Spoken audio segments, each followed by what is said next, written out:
Hello dear students, welcome you on ASL classes, and today we'll discuss about the Article 21. Article 21 is very important article in the fundamental rights. Article 21 says about the lives and personal liberty and why it is so much important and why it gonna so much in discussions with many cases. So we'll discuss this today. Hope so you will like this lecture. Please share, subscribe this lecture. And if you are new on our YouTube channel ASL classes, then you can subscribe our YouTube channel and share this video with your friends. And we also provide special classes for Indian economy, Indian polity, HP TET, UGC NET, public administration, political science. And today we are going to start Article 21. What is Article 21?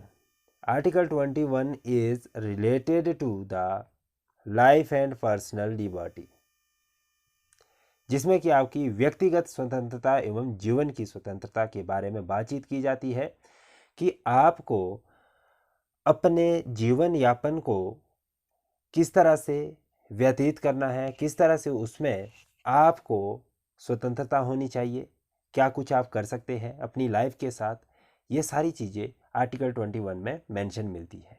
और article 21 इसलिए बहुत ज़्यादा महत्वपूर्ण article हो जाता है क्योंकि ये सीधे तौर से आपके जीवन से संबंधित है। अब कोई चीज़ आपके जीवन से संबंधित होगी तो निश्चित तौर पे वो महत्वपूर्ण तो बनेगी। तो इसके लिए कॉन्स्टिट्यूशन ने प्रोविज़न दिया है कि आप किस तरह से अपनी जो लाइफ है उसको सस्टेन कर सकते हैं, अपनी लाइफ को किस तरह से आप बेहतर कर सकते हैं। आप जिस भी तरह से आपको जिस भी तौर तरीके से लगता है कि आपका जीवन यापन बहुत अच्छा हो सकता है, बहुत अच्छे से आप इसको जी सकते हैं, तो उसके लिए आपको स्वतंत्रता है। लेकिन इसके पीछे कुछ एक रिस्ट्रिक्शन भी है जिसको कि ड्यू प्रोसेस ऑफ लॉ के माध्यम से रिस्ट्रिक्ट किया जा सकता है। So the definition, no person shall be deprived of his life and personal liberty except according to the procedure established by the law. So this right has been held to be the heart of the constitution. जो ये article 21 है इसको क्या है, heart of the constitution भी कहा जाता है। The most organic and progressive provision in our living constitutions, the foundation of our law. So article 21 can only be claimed when a person is deprived of his life and personal liberty by the state. अगर state किसी भी व्यक्ति को life एवं personal liberty से deprive करती है तो उस कंडीशन में कोई भी व्यक्ति आर्टिकल 21 के माध्यम से अपने अधिकार की मांग कर सकता है, जैसा कि इसे आर्टिकल 12 में भी परिभाषित किया गया है. So this is all about the definition. अब आर्टिकल जो 21 है ये दो और चीज़ों के ऊपर बातचीत करता है. पहला है राइट टू लाइफ और दूसरा है राइट टू पर्सनल लिबर्टी. हम दो ही तौर तरीकों से आर्टिकल 21 को समझने की कोशिश करेंगे. सो आर्टिकल जो 21 है उसमें दो महत्वपूर्ण बातें कही गई है कि आपको जीवन की स्वतंत्रता है, जीवन का अधिकार है, और दूसरा आपकी व्यक्तिगत स्वतंत्रता का भी इसमें अधिकार दे दिया गया है. पहला इसमें किसका अधिकार दिया आपको, जीवन का अधिकार. आप जीना चाहते हैं ये आपका अधिकार है.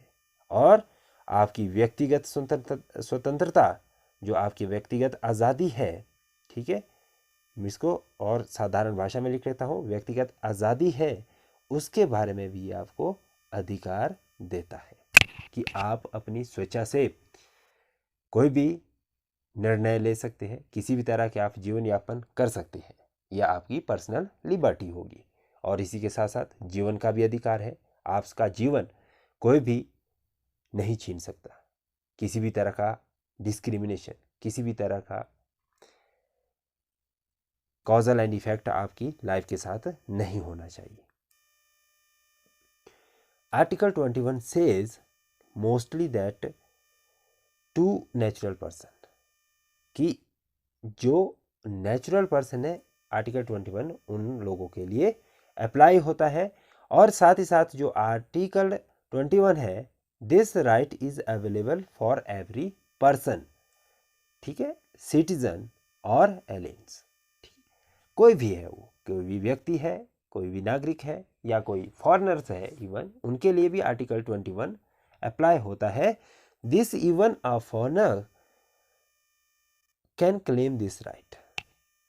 अगर कोई फॉरेनर भी भारत देश में है और उसके जीवन के ऊपर किसी तरह का कोई संकट आ जाता है, तो उस समय वो सुप्रीम कोर्ट का दरवाज़ा खटखटा सकता है और अपने जीवन की वहाँ पे गुहार लगा सकता है।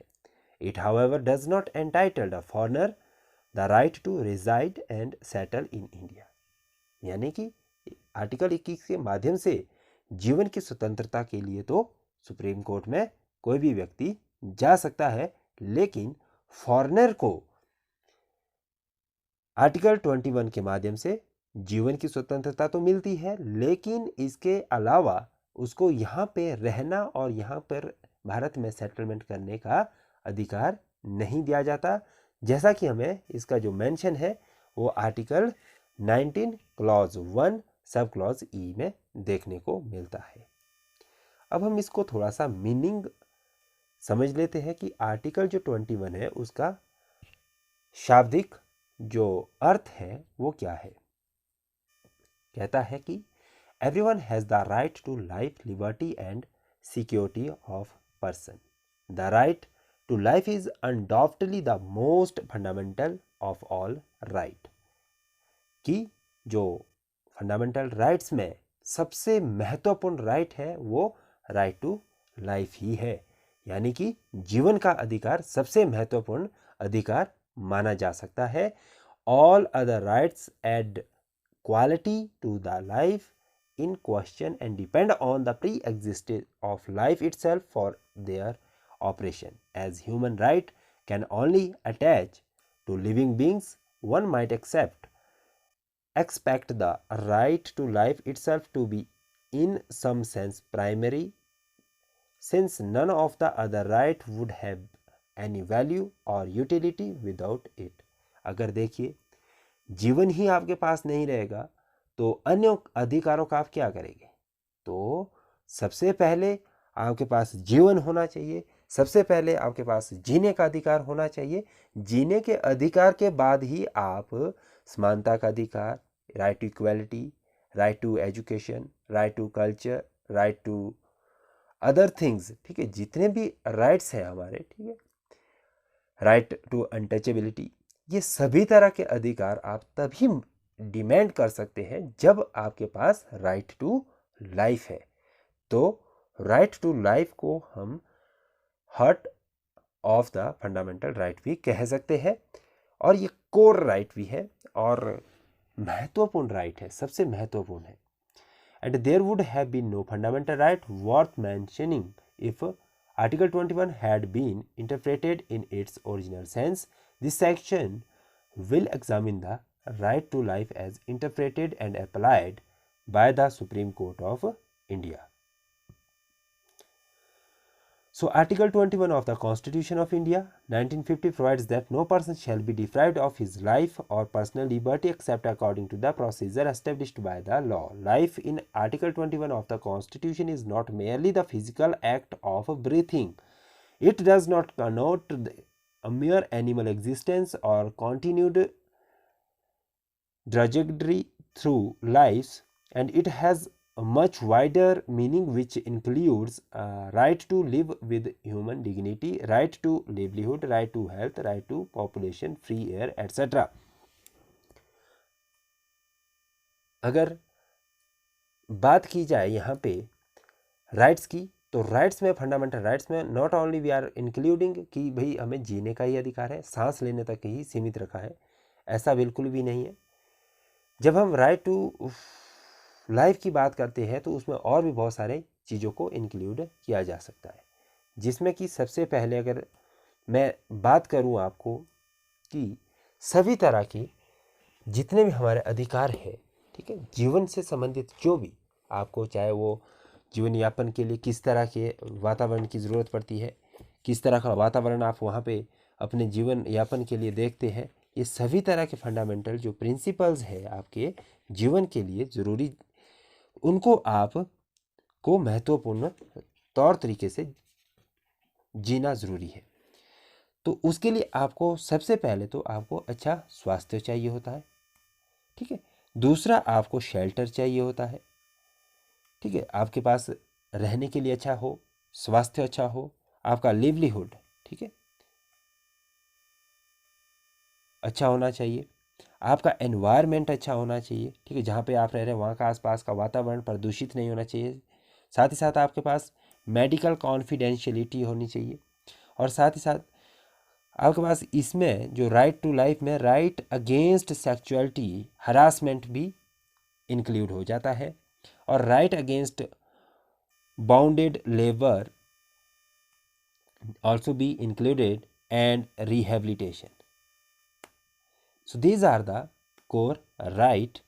And next, you can also claim under the banners of Article 21 right to custodial death or right to medical care and speedy trial and dignity and privacy.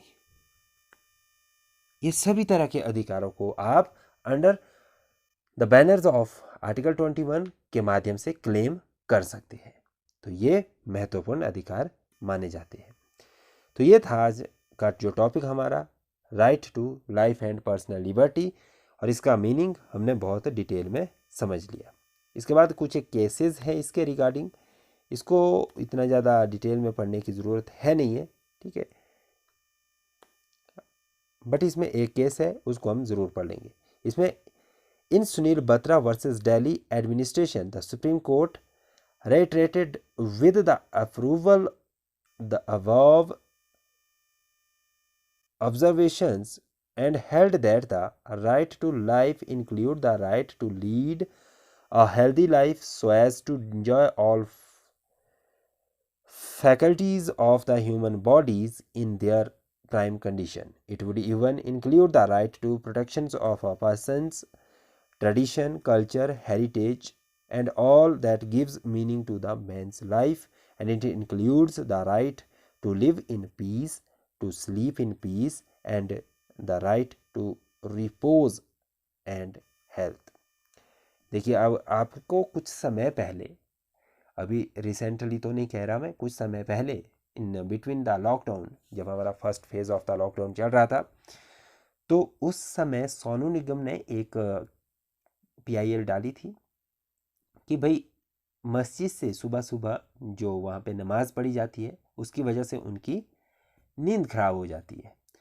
तो उन्होंने आर्टिकल 21 के माध्यम से पर्सनल लिबर्टी को वहाँ पे क्लेम किया था, और जिसको कि यहाँ पे हम देख सकते हैं कि स्लीप इन पीस भी हमारे पास यहाँ पे राइट्स में इंक्लूड है। तो इस तरह से आप इसको भी क्लेम कर सकते हैं। उसके साथ ही साथ right to education, right to education क्या है, ये आर्टिकल 21A में इंक्लूड है, और ये कब इंक्लूड किया गया, 86th कॉन्स्टिट्यूशनल अमेंडमेंट एक्ट 2002 के माध्यम से इसको आर्टिकल 21 में इंसर्ट कर दिया गया, आर्टिकल 21A करके, ठीक है। तो इसमें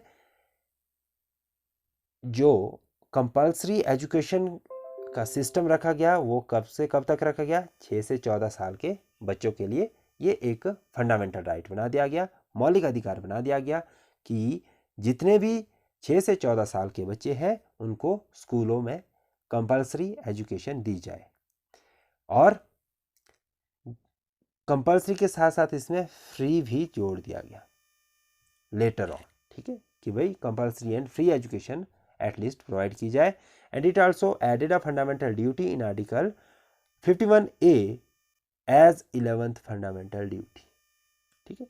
पहले हमारे पास 10 फंडामेंटल ड्यूटी थी, अब 11 फंडामेंटल ड्यूटी है, जिसमें कि राइट टू एजुकेशन को भी स्टेट के डायरेक्शन में डाल दिया गया कि आपकी जिम्मेवारी रहेगी आपकी स्टेट्स में कोई भी बच्चा शिक्षा से, जो बेसिक शिक्षा है हमारी, जो आधारभूत शिक्षा है, उससे अछूता न रह जाए। Which reads as, it shall be the duty of every citizen of India to provide opportunities for education to his child or ward between the age of 6 to 14 years. So Parliament enacted Right to Education Act 2009, which ensured that every child is provided compulsory elementary education of satisfying quality. Formality के लिए नहीं करना, satisfying quality with proper quality और parameter को मद्देनजर रखते हुए compulsory और फ्री एजुकेशन को आर्टिकल 21A के माध्यम से 2009 के बाद इसको कंपलसरी बना दिया गया था। So this was the today's lecture. Hope so कि आपको सब कुछ क्लियर हो चुका होगा। अगर कोई डाउट है, कोई क्वेश्चन है, तो आप हमारे साथ नेक्स्ट वीडियो में जुड़िए और कमेंट सेक्शन में बताएं कि आपको किस तरह का नेक्स्ट कंटेंट चाहिए। We welcome your suggestion. Thanks to watch this